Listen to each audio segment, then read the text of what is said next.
Okay, so welcome back, everybody. So sorry about the connection issues. Seems like they're fixed now. I had to disconnect and reconnect, but everything seems fine now. Seems everything is green, so hopefully there won't be any problems.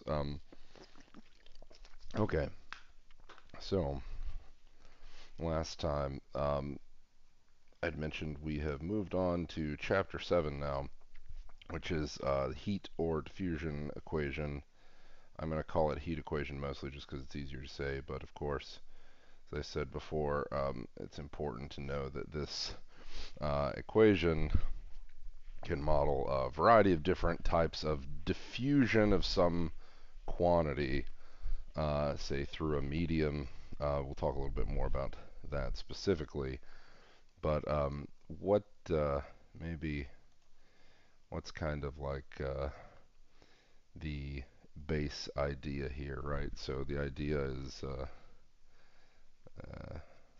modeling a quantity that diffuses through a medium. And so you can see how this could be the heat equation if that quantity involved is heat, right, or is temperature. So a few ways of thinking about derivation of this. So one, due to Einstein, this same equation can be derived via Brownian motion. So thinking about these things, or thinking about this equation being derived from like a limit of random walks. There's this probabilistic aspect to this that we can derive the wave equation or sorry, the heat equation or diffusion equation in this way. Um, we'll see that I won't go through the derivation via random walks. I will talk a little bit about the derivation via Fourier's or Fick's law really quickly. But the diffusion equation or heat equation, um, so what is it, right?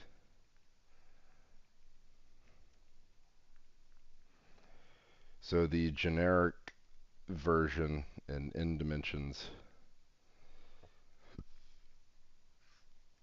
is the following. So this is u sub t is alpha times the Laplacian of u, where alpha is some positive constant. So alpha is just some positive constant here. Of course, the 1D case, this is u sub t is alpha. The 1D Laplacian, of course, is just the pure double x partial here. So u sub t is alpha u sub xx. This is the one-dimensional diffusion equation. Okay, where alpha is some fixed positive constant. So if we're looking at, say, the 1D initial value problem, so no boundary conditions yet, right? We'll talk about boundary conditions later and how we can kind of interpret those. So here is the equation I am seeking solution for x in the reals, t positive. I'll rewrite this, oftentimes I'll just rewrite this as x is in r, t greater than 0, or even better, I'll just say that this is on the domain r cross the open interval 0 to infinity. And so either way I write this, this is what I mean.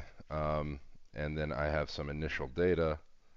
So u x0 is g of x. So this is telling me something about that initial quantity, right, that's doing the diffusing. Okay, oh, sorry. There we go.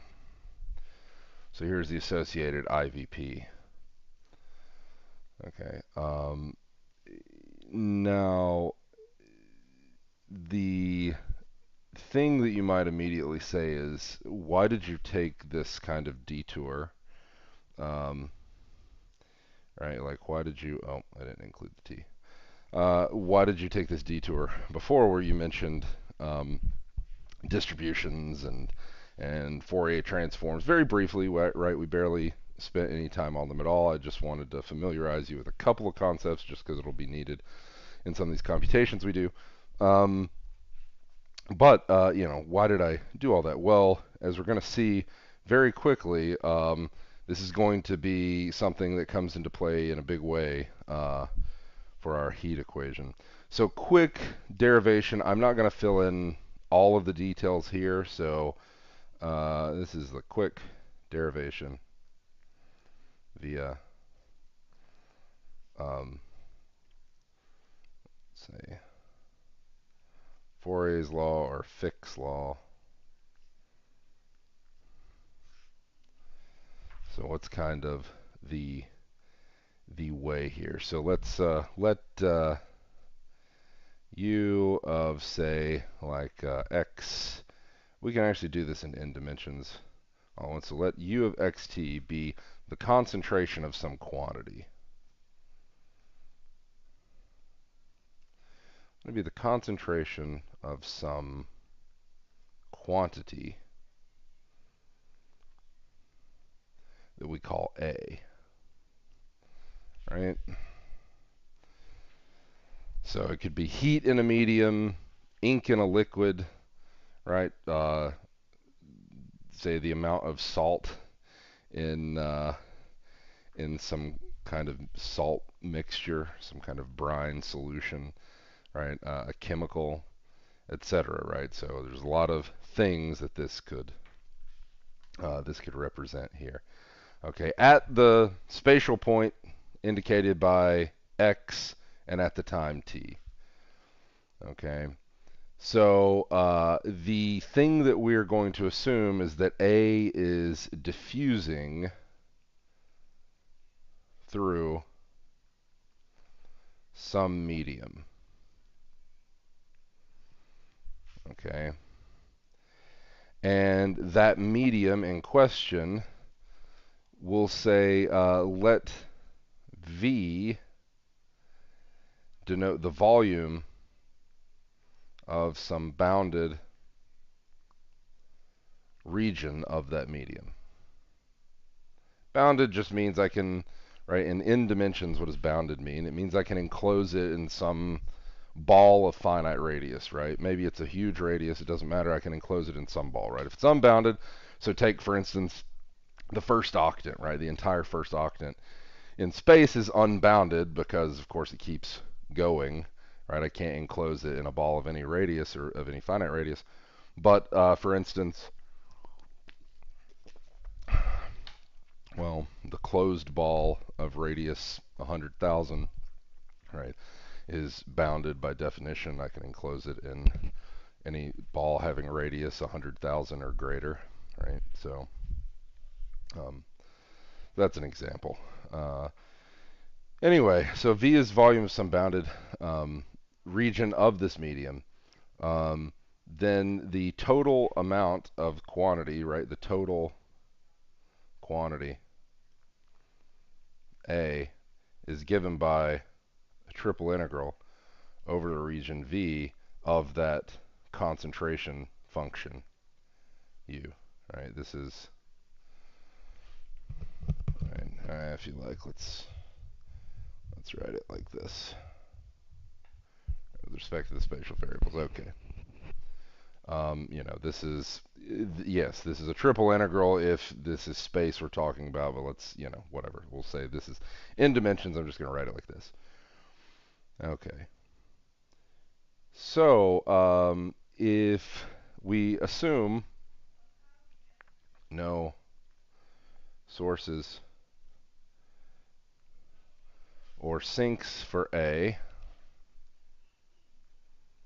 then A can only leave through the boundary, right? So A can only enter or leave V through the boundary of V. Okay. The way that it does this is by flux density function that I can denote as f. Okay. So then what is this flux density?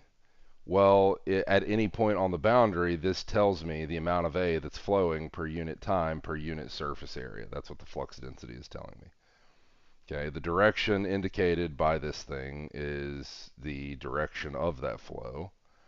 And so if I wanted to know the total quantity A and how it's changing with respect to time, then if I take the derivative of this, unity of total quantity of A, that is the derivative with respect to t of this integral here. So if I carry out this integration here, this has to be, again, if the direction of this is direction of flow, this is minus the integral over the boundary of my region of f dot normal. This is surface integral of f, right?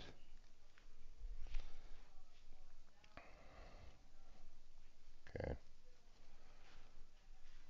Okay. So this is the outward pointing normal, right? So this is all, if f is always positive, then there's going to be a net loss. That comes into play later. Okay. Now, of course, you see a surface integral. You can use the divergence theorem, right? Using divergence theorem here. So this is by divergence theorem. What do I get? This is the same as minus the integral over the region V of the divergence of f, right? Dx. Okay. Of course, passing this underneath the integral here, this says, let me restate this, that the triple integral over V of u sub t x t dx is equal to minus the integral over the same region of the divergence of f dx. And so since this is true for any v, right, the only way that could possibly be true is if pointwise we have u sub t is equal to minus the divergence of f for all x. For all x in R, really, this is, we could do this in R in D, we could say R3. Doesn't matter here. Okay.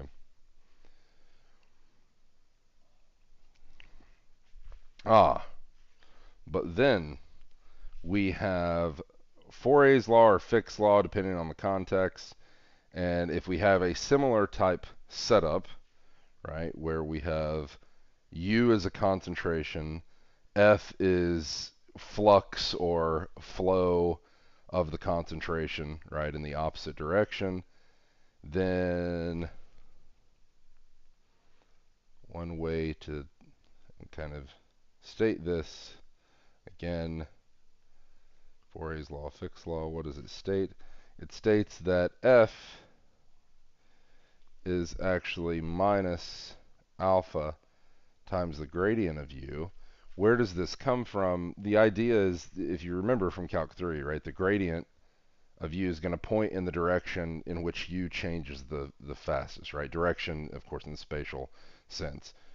So this is going to point in the direction where U changes the fastest, so you would expect the flow of concentration to be in the opposite direction, right?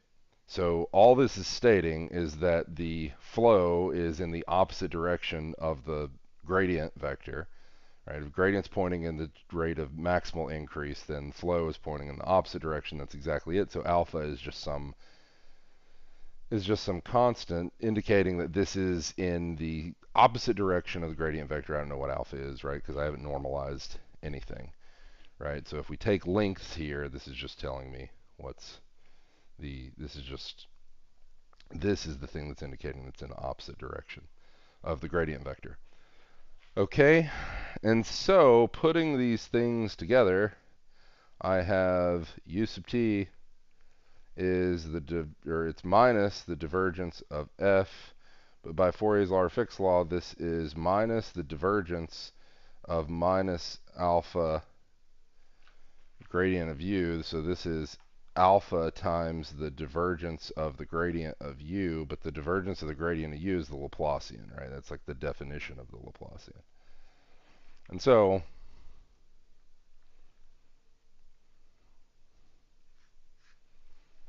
we get the heat equation, right? Or the diffusion equation. Okay. All right. So the question you always have, let's rewrite our 1D.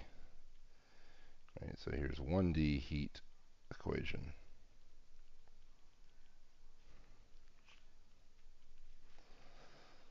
Okay. So u sub t is alpha u sub xx, and this is on r cross 0 to infinity, right? So here's where x lives, here's where t lives, right? I'm gonna do this convention pretty much from now on just to save me time. And we have initial data, u of x0 is g of x on r. Okay. Now, as I mentioned previously, of course, we derived this from Fourier's law or Fick's law. This could have also been derived. This also has a derivation via limits of random walks.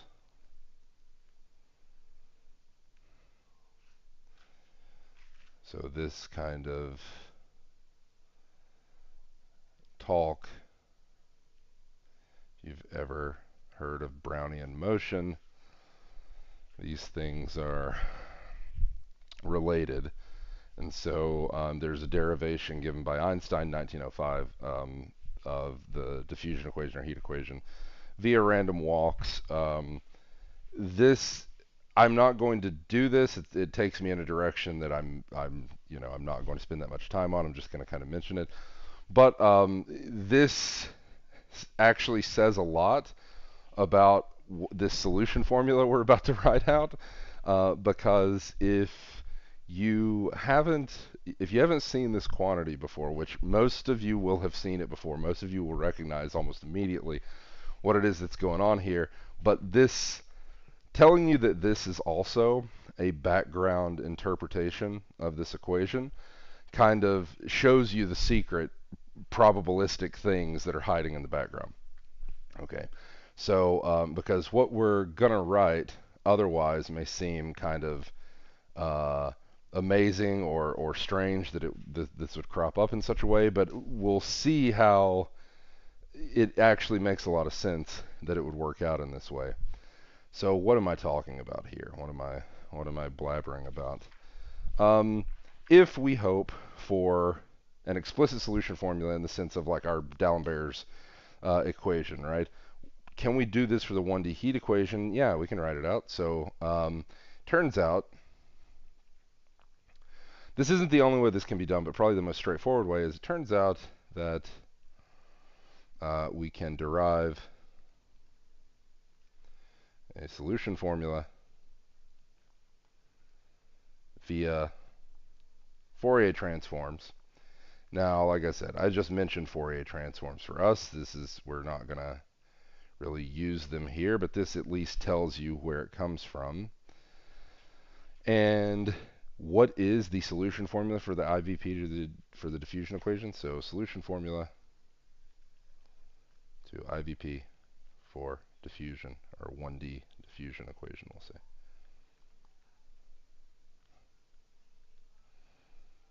We'll call this asterisk.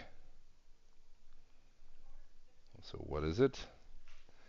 It is the following. U of xt is 1 over the square root of 4 pi alpha t times the integral from minus infinity to infinity of e to the minus x minus y all squared over 4 alpha t g of y dy.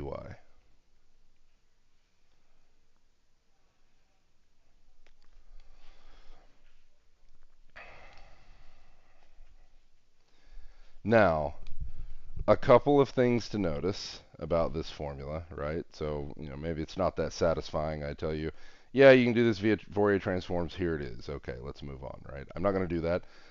We are actually going to do some stuff with this. So, unlike Kirchhoff's formula, we're going to talk a little bit more about this. But like our Kirchhoff's formula, right? The question of whether or not this satisfies the diffusion equation is maybe a little tricky at first. Okay, so we are going to show how this satisfies the diffusion equation. But looking at this a priori, if I told you, okay, show that this satisfies the diffusion equation from this formula, right? Verify that this formula works. It should be, technically, it should be easy, right? If I give you a formula that supposedly works, it should be easy to check it, right? A lot easier than coming up with it, of course. So, but you see that even checking that it verifies the initial data is a little tricky here, because plugging in 0, I'm again in one of these weird situations where it seems like it's not even defined as 0, right? I have a denominator with t in it here, so I plug in 0 here, okay, that's bad. But also I have this denominator in this exponent, right, is also 0. So like these things seem bad automatically. That's like I'm going to have to take some limits here and see what it is that's going on. So that's already very annoying. But even differentiating this thing, it's not clear immediately that that this all works out okay, right? It's just not clear. And so the question is, what does this even mean? Right? What does any of this mean?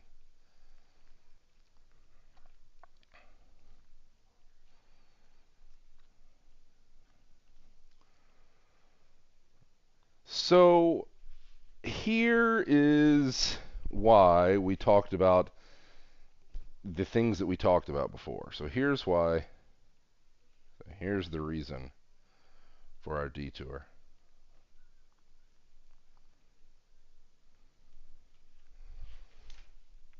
Okay, it's because we have, there's some a little bit of subtlety that goes on here, and there's a little bit of complications that arise. And what we want to do is put this in a form that's maybe more suggestive of its properties, and then we're going to think about those properties and what they mean. So, first, let's rewrite this.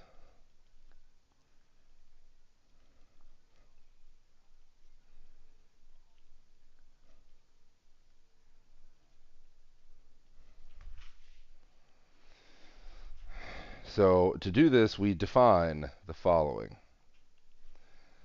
This is the definition of what we'll call, you'll see that this has many, many names. And in fact, if you've had any courses with me, if you've had like my Stat 410 class, you will have heard me call it something else. But right now I'm going to call it the fundamental solution of the diffusion equation.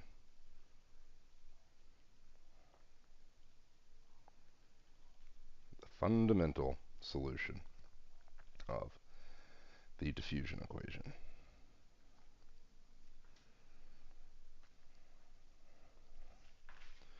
Okay, what does this mean? Well, I'm going to define a phi of, I should probably use like capital phi here. So phi of xt is defined to be 1 over the square root of 4 pi alpha t times e to the minus x squared over 4 alpha t.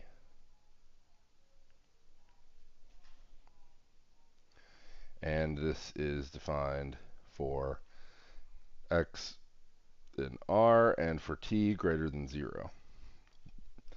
Now you might say, wait, okay, what did you do here? You just said, oh, like, now this quantity that was exactly the quantity that had issues at t equals 0, well, I've just defined it for x in R and t greater than 0.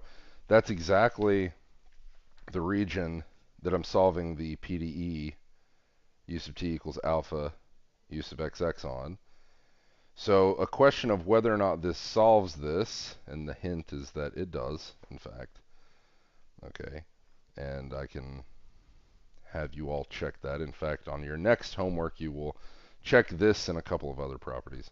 You'll verify that this actually solves the diffusion equation. Okay.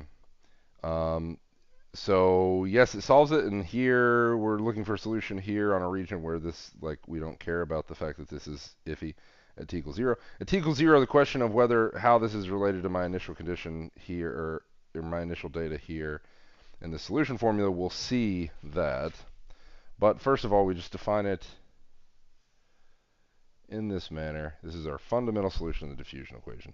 If we have defined it in this way, right, notice the difference here. So phi of xt is 1 over square root of 4 pi alpha t e to the minus x squared over 4 alpha t.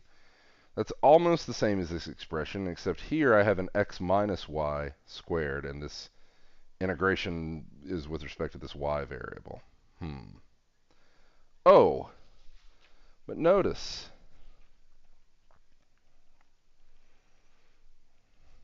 using this notation,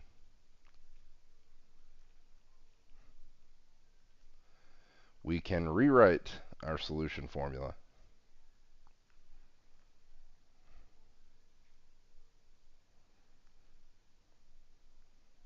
as a convolution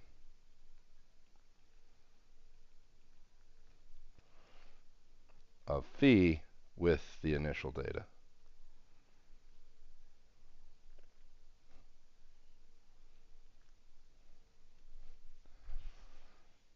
To see that, I'm going to write u of xt is equal to the convolution of phi, okay, with respect, so this is for fixed t here, convoluted with g of x is the integral from minus infinity to infinity of phi of x minus y t g of y dy. Compare this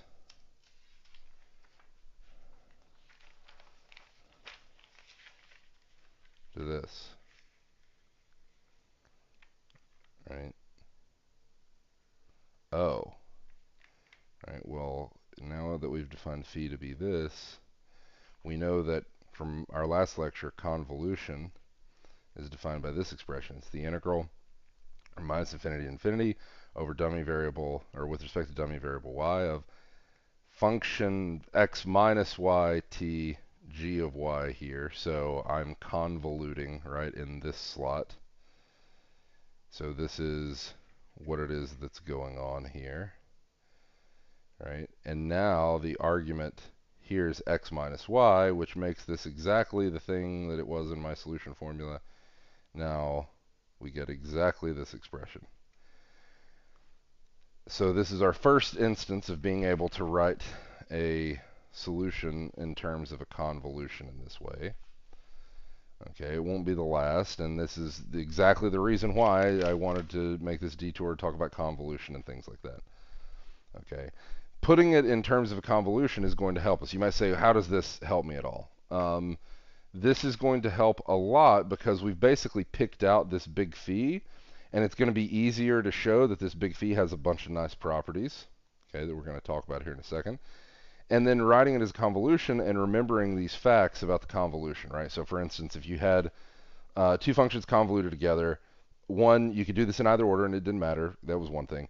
Another thing is if I went to take a derivative of the convoluted function, right, that derivative could fall wherever I wanted it to, right? It could fall on phi or it could fall on g, right? Well, it turns out phi is a really, really nice thing, so it falling on phi is the preferable thing here, and this is immediately going to give us a pretty surprising result for the diffusion equation.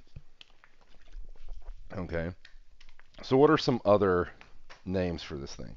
So we call it the fundamental solution of the diffusion equation on all of R, right? On, say, on R. It's also called, so phi is also called the heat kernel. So if you've taken my Stat 410 class, I frequently refer to this expression as the heat kernel. You could say that it is the Green's function. This is the Green's function for the heat equation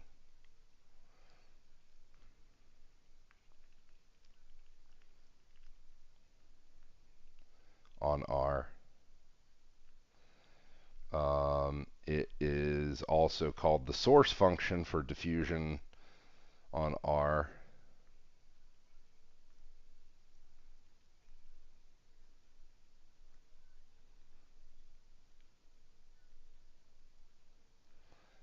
Lots of different names.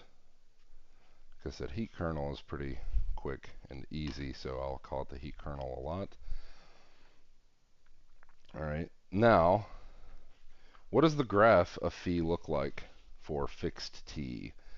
All right. So what does a plot of phi of x minus y t look like for fixed t?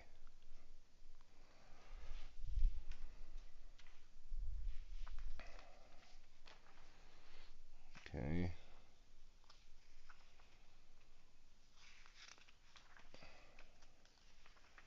So here's, first of all, x minus y. This is just a translation, right? So if you like, right, what we can do is just look at plots like this, right, and say, well, there's a translation going on, so if I understand what profiles for fixed t look like for this thing, then I understand what these things look like. Also, I could say fix alpha equals 1 to just make these pictures easier, but you can change up these things and see how the shape is affected. But let me show you a picture. I think if you haven't already realized what this thing is, this picture might do it. There's what it looks like for different t values. So t equals 1/10, 1/5, and 1. Looks like this. So what is that thing?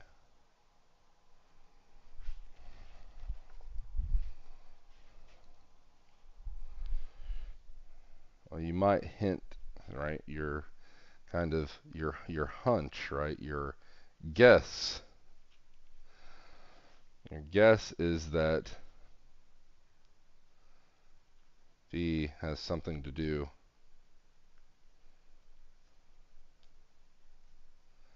with bell curves, i.e. the normal distribution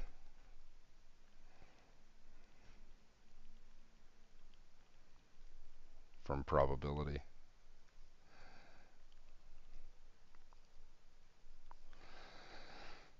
All right. Well, we're kind of cheating calling this even a guess here because you could have noticed that, oh, actually, like it's more than just having something to do with bell curves. The heat kernel is like the thing that defines the normal distribution, right? Like that expression is actually the thing that defines the normal distribution, right? With parameters chosen suitably, right? But let's go through these properties and see why we can say this so with such confidence. So let us now talk about properties of the solution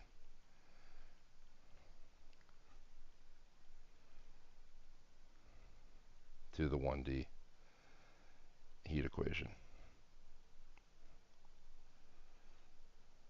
So two parts here, right? So first part, properties of phi itself, and second part,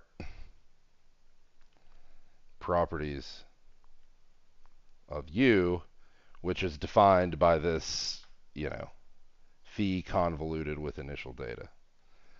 Okay. Okay. So let's look at properties of phi first. Okay. So what is the first property of phi? So 1, for each t greater than 0, phi of xt is always strictly positive.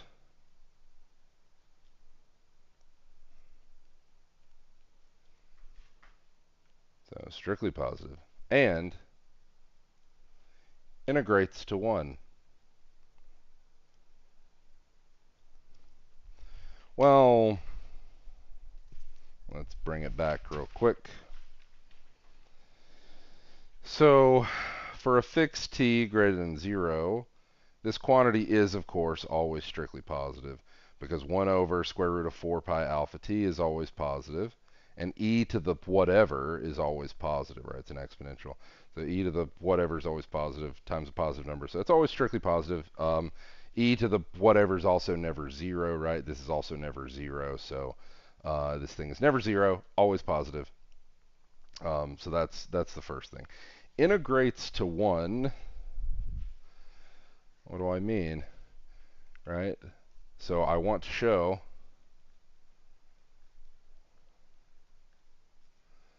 that the integral from minus infinity to infinity of phi of xt dx is equal to 1. Is that true? Well, let's change variables. So change variables. Let's change variables to z. So let's say let z be x over square root of 4 alpha t. Then the integral of phi of x, right, from minus infinity to infinity with respect to x is equal to, let's just write this first before I change variables. So this is going to be 1 over the square root of 4 pi alpha t times the integral from minus infinity to infinity of e to the minus x squared over 4 alpha t dx. But if we change variables in this way, you can check that this becomes, so here, this is x over square root of 4 alpha t. So then putting this inside integral here, this is 1 over square root of pi, and dx here is going to be dz times square root of 4 alpha t. So that cancels with this here. And what I'm left with is the integral from, with this change of variables, if x is from minus infinity to infinity, so is z here. So this is minus infinity to infinity of e to the minus z squared dz.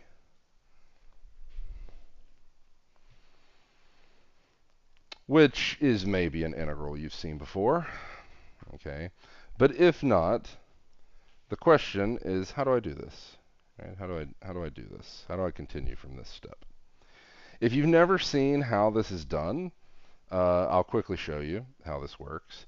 So this is the integral that we want to compute. Okay? That's the integral we want to compute. I'll call this integral I. Right? I'll call this integral I. So this is the integral we want to compute. Okay. Well, if this is going to be 1, then this integral needs to be square root of pi. Right? So I need I, that integral, to be square root of pi. But another way of thinking about this is to say that I need I squared to be pi. Right? Okay. But what is I squared, right? But I squared is that integral squared. Let's write it out though, right? Let's write it out. So this is the integral from minus infinity to infinity of e to the minus z squared dz. The integral from minus infinity to infinity of e to the minus z squared dz. So these are multiplied together. Now, you might try to stop me here and say, wait, what are you doing? Why are you doing all this? Right? Can't I just do this integral? Like, what's wrong? Like, can I do that? Well, how would you do this, right? You can't do it by substitution. You see that. If you try to do this via any of the normal methods of integration, like finding an antiderivative for this thing, you can't, right? There is no antiderivative for this thing. So this is one of those integrals, right? You just can't do right off the bat. You can't handle this. There's no antiderivative here. And so what do I do instead? Well, I'm having to kind of say, okay, this is an integral. I want to compute this thing. If this thing is going to be equal to 1, and if I want to be able to write that this question mark is actually 1 here, then the only thing that could happen is this 1 over root pi has to multiply root pi, and those cancel out and be 1. So I want that integral to be square root of pi, or I want I squared to be pi. Okay, so this is my approach here. So I've rewritten this as a product of these two integrals. But actually, I could have used any notation here I wanted, right? I like, this is an integral all to its own. This is an integral all to its own. I could have used any variable name I wanted here, right? Because I'm integrating with respect to the variable. So this is a dummy variable in that sense, right? There's nothing special about calling this z versus anything else. And so just to help our intuition maybe a little bit, I'm going to relabel the variable in this integral x, and I'm going to relabel the variable in this integral y. Right? And I'm perfectly free to do that because these are two self-contained integrals, right? And then once I'm done integrating, I multiply them together, right? But isn't this expression the same as the following double integral?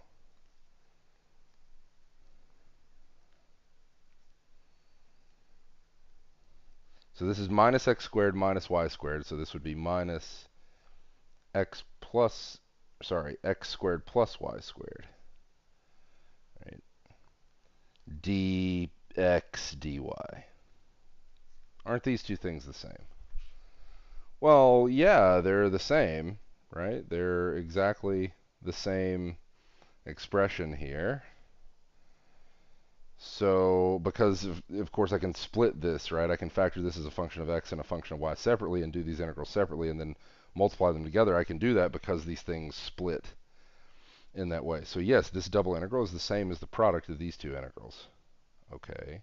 But now that I've written this as a double integral in this way, and I've switched to using x and y to maybe suggest something, what do you notice? This is a double integral that would probably best be done in what?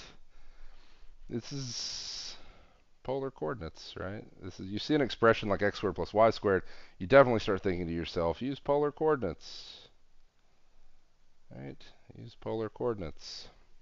So if I use polar coordinates, then x squared plus y squared, what is that? That's r squared, right? In polar coordinates, r squared is x squared plus y squared. And of course, using polar coordinates in a double integral, there is my Jacobian term, right? That extra r that shows up. So what do I get here? Now I get what? I get,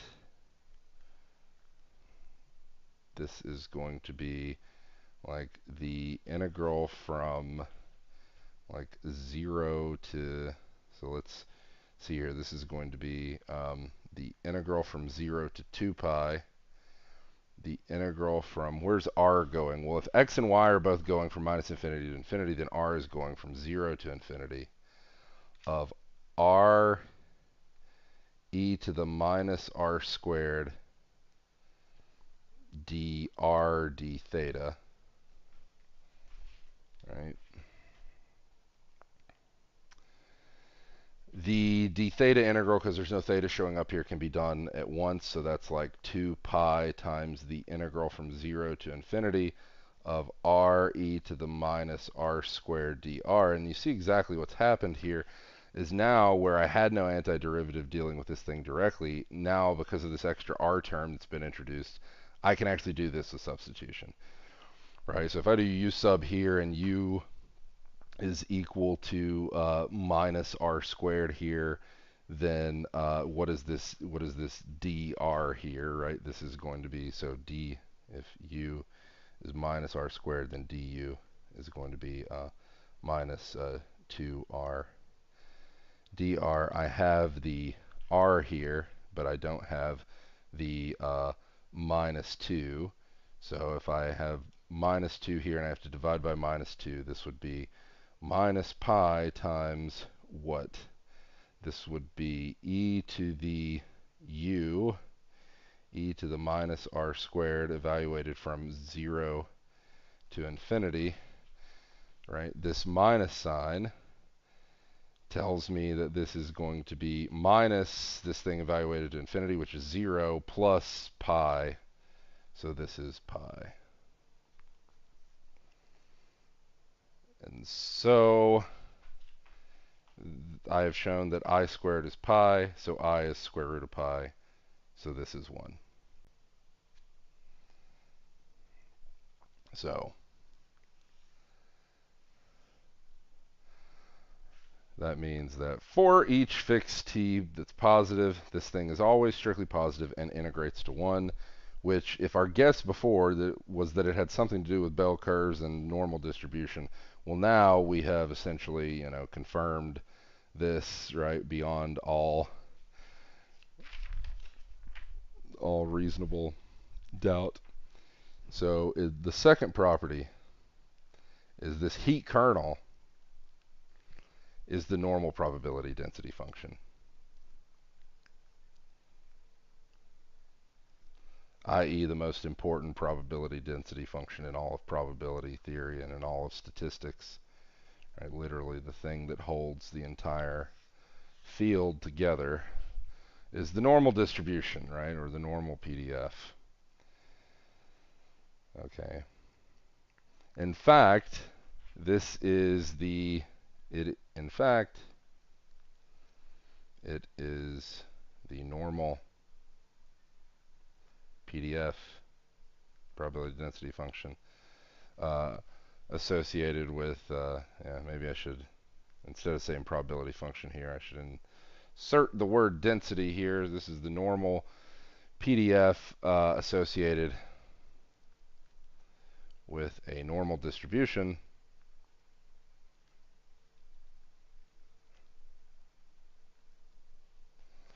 of mean, that is expected value 0, and variance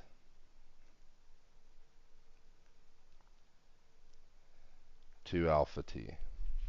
So here is what I was alluding to when I said this derivation, Einstein's derivation of the diffusion equation via random walks or limits of random walks is nice because it hints as to why you would expect this thing to show up here, right? So if you instead interpret the diffusion equation probabilistically, right? If the quantities being measured now are no longer like explicit precise measurements, but rather like probabilities, right, or associated statistics to some quantity, then you could see how this thing would arise. Okay, so those plots we were looking at were bell curves, right? They were just exactly bell curves. This is not a coincidence because baked into the diffusion equation, or at least one interpretation of the diffusion equation, is a probabilistic treatment of things. Okay, and so now this is extremely, if you've had any probability theory, note this allows for a very useful interpretation of our solution.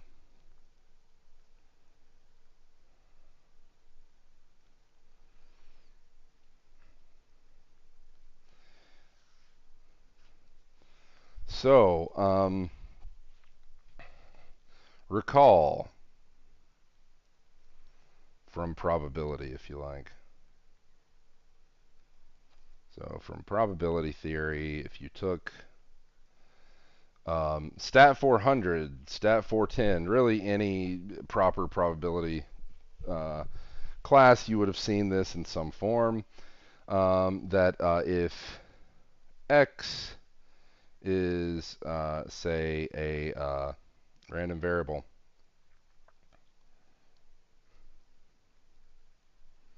with, and we'll say it's a continuous random variable because that's what we're worried about. So we don't care about discrete random variables right now.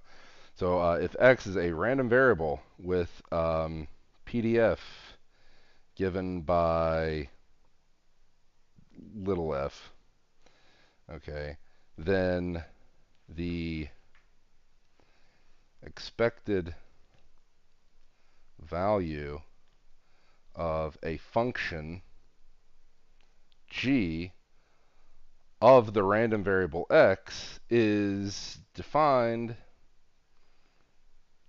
well, okay, you can prove that this is a formula that follows, but whatever. So the expected value of this g of x, a function of that random variable, is actually just this integral that weights the values of g against f, okay, in this way.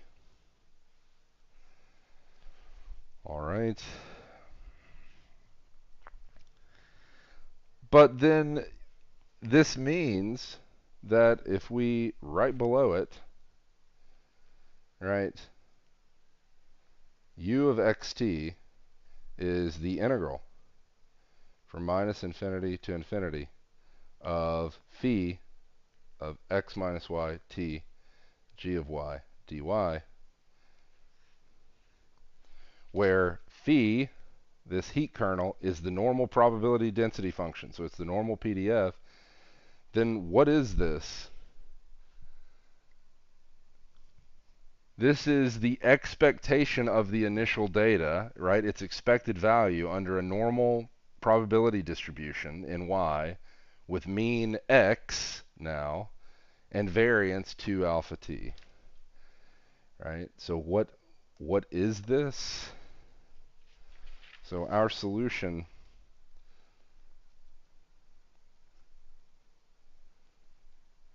u of xt is the expectation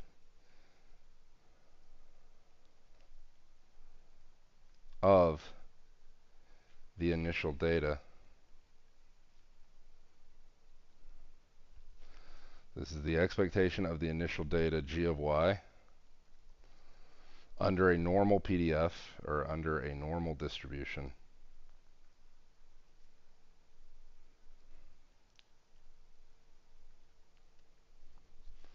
in y with mean x and variance 2 alpha t. This is a key sticking point when we think physically about what this is telling us. Okay.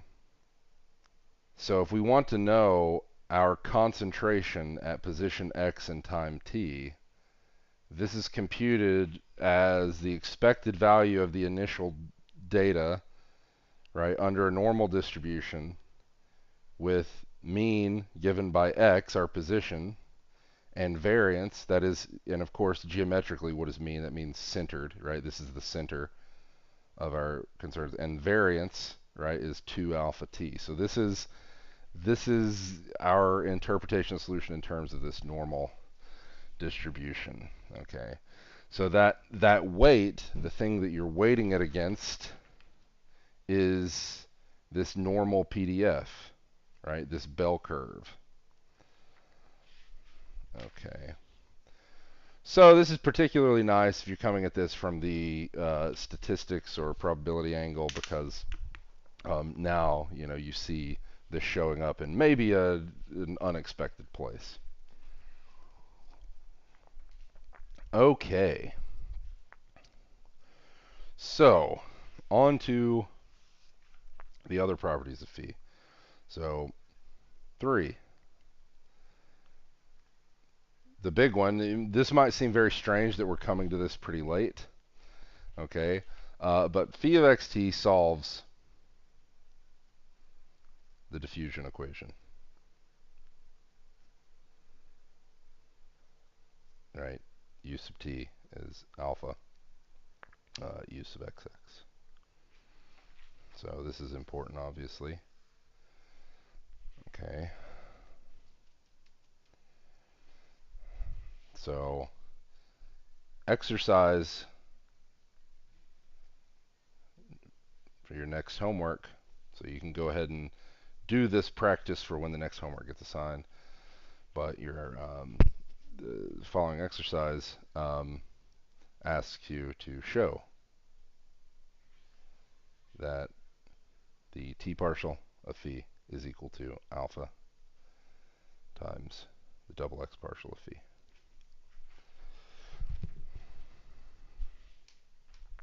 Okay. We'll see how, so like I said, I'm going to assign this as a homework to you all, or it's going to be one of your homework problems. And we'll see how this gives us that solution formula for u actually works, right? So we had a solution formula for u.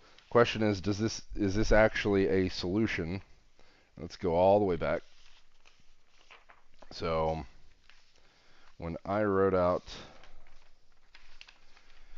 my 1D heat equation and I wrote out my solution formula, we had huge questions here. One, does this even solve this 1D heat equation? And secondly, does it solve the initial condition, right? And both of those were kind of up in the air. The initial condition was up in the air because it seemed weird, right? That you can't even plug in t equals 0 here, so there's some kind of limit you have to compute. So that's a little weird. And then the other thing is it's not immediately obvious why this solves the diffusion equation. So that is going to come to us from 2 pieces. One is this piece showing that this phi solves the diffusion equation. That is more straightforward because, of course, phi is defined as this function. There's no integral involved, so computing derivatives of this function showing that it solves the diffusion equation is easier, even though, this kind of is nasty. You could still do this. Okay, so showing that is one thing. This is one piece. The other piece is the fact that our solution formula is a convolution. That's the other key piece. So that when we take these partials, basically we get to pick where the partial falls, and we can have the partials fall on phi. And if the partials fall on phi and phi solves the diffusion equation, we're going to see that in this expression for the diffusion equation here, I'm going to have a quantity that solves the diffusion equation underneath the integral, and it's going to lead to a 0 underneath this integral, and that's going to be that. Okay. So that's one piece, okay, and like I said, I will leave this part to you. It actually turns out, so note also that phi is C infinity, right? This is a C infinity function on R cross 0 to infinity, i.e. it has infinitely many derivatives. It is smooth, right? Infinitely many derivatives.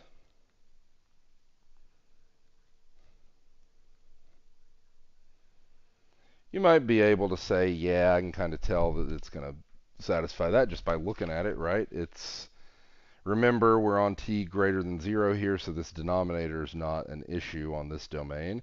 And so, yeah, right, it's, looking at this, this seems fine, right? So this is actually going to be smooth everywhere on this domain. That's good. Yeah, that's actually very important because it's going to lead to a very surprising fact, really.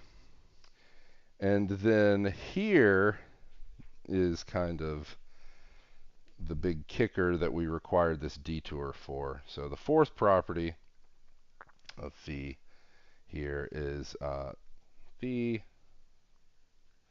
of xt as a function of x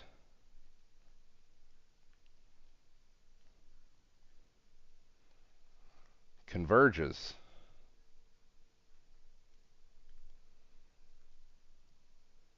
to the delta function, or the delta distribution, right? The delta function converges to the delta distribution as t goes to 0 from the right. In the sense of distributions, we didn't really talk that much about it. I just said that there's convergence in the sense of distributions that generalizes, say, like pointwise convergence. So this is in the sense of distributions.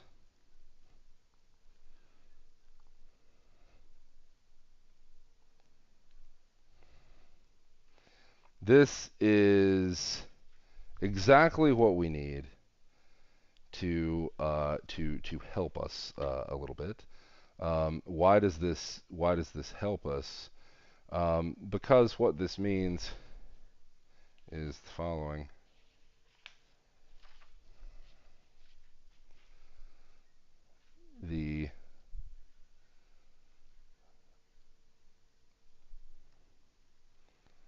So note, this means that I'm going to write it in shorthand.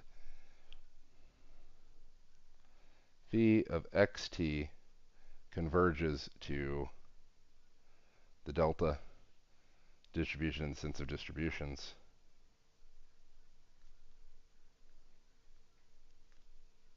I'm not going to rewrite this in the sense of distributions. The next few convergences are going to be in the sense of distributions.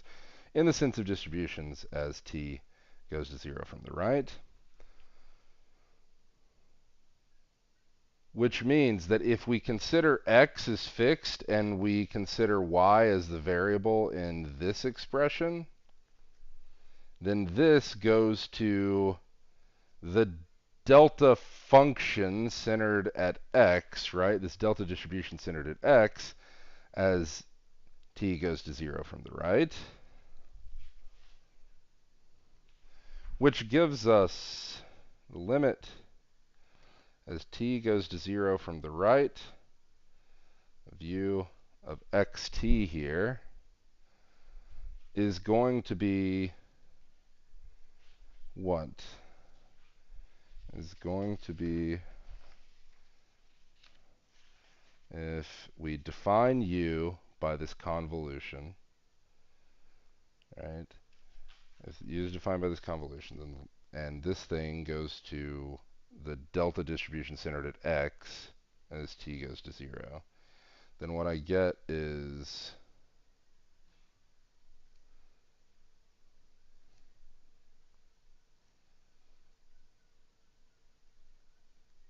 this thing.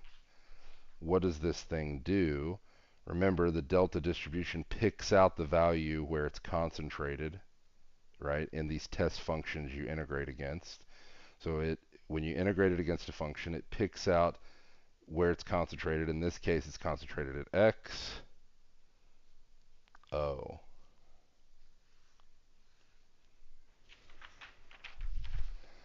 So this tells us that our solution formula, let's take it all the way back.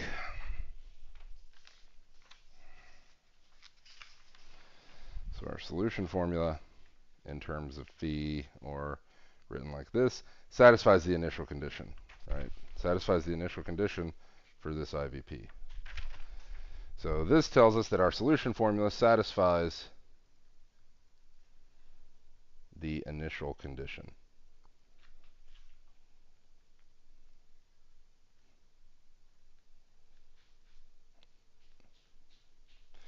Then you might say, wait, you just showed that this is true for the limit, so technically what do you have to do? You need to define this to be my, technically what do? I say let my solution formula be this weird piecewise thing where for t positive it's equal to this thing, right? My convolution formula with the heat kernel, sorry.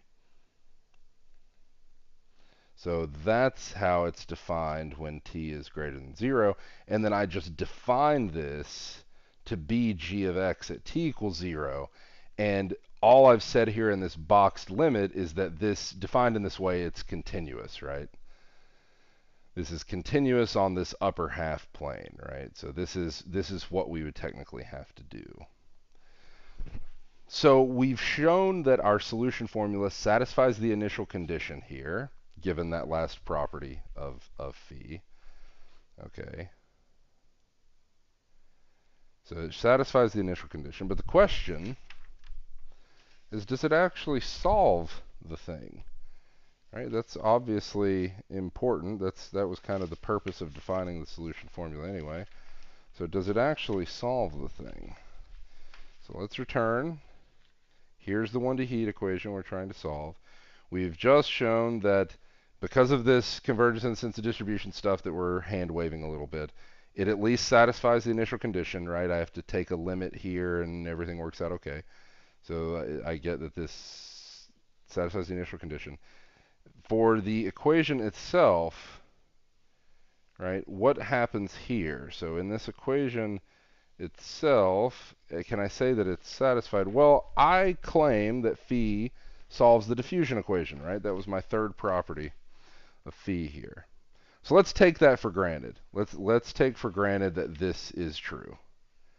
Like I said, you're going to show that on your next homework. So we'll take for granted that that's true. So if that is true, then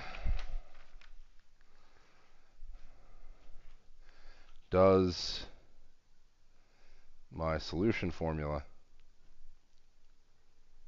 solve the diffusion equation?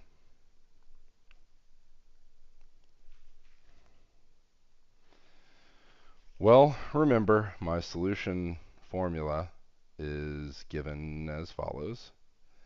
It's this convolution of phi with my initial data g. So what do I want to compute here? So because this is convolution, and because in convolution, right, this is, remember, this is phi star g, if you like. When you take derivatives in convolution, those derivatives can fall on either of the functions you're convoluting, right? So g could be discontinuous. G could be some kind of nasty thing, But it doesn't matter here because when I convolute, I could put the derivatives on phi, and phi, as we've seen previously, is smooth, right? The heat kernel is smooth. It's like as nice as possible on the domain in question. So all of the derivatives I take of this thing can fall on the phi instead, and so I don't have to worry about anything with g. I can always put these derivatives on phi and be happy. Well, that's also telling you what it is that's going on, right? Since I've already told you that phi solves the diffusion equation, I could put all these partials on phi, and I'm going to get the thing that I want. But let's actually write it out just to see. So, right, so for any xt in r cross 0 to infinity, what do I get? What if I compute u sub t of xt minus alpha u sub xx of xt? What is that? Well, this is going to be, let's just do it here. I'm going to write one integral. So this is like the integral from minus infinity to infinity of, I'm going to have phi sub t. Right, so this is like phi sub t of x minus y t g of y minus alpha times phi sub xx of x minus y t g of y, and all this is with respect to y. Again, why can I do it this way? Because in convolution, when I take derivatives, I can put all of the derivatives on a single one of these things, right? I get to pick which function it goes on. So here I can rewrite this, of course, as the integral from minus infinity to infinity of phi sub t of x minus yt minus alpha phi sub xx of xt, or sorry, x minus y t times g of y dy. But this is 0 since phi satisfies the diffusion equation, which you're going to prove in your homework. And so this is 0. So yeah, it satisfies the diffusion equation. Right? So it does indeed satisfy the diffusion equation. Thus, our solution formula truly works.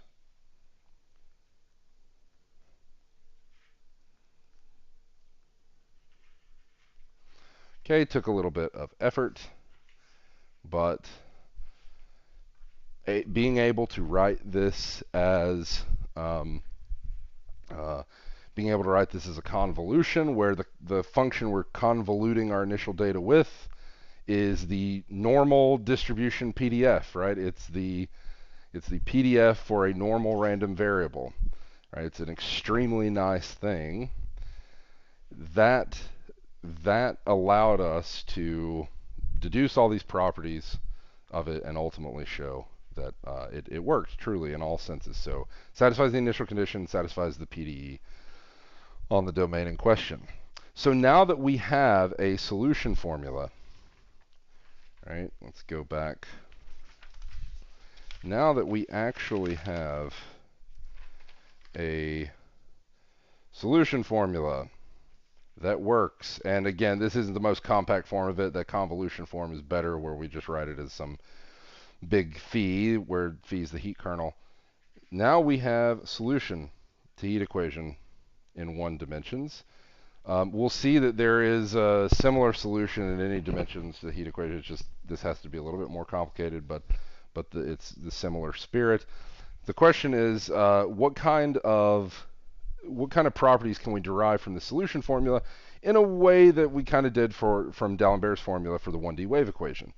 Well, it turns out that there are properties that are very much in contrast with the wave equation.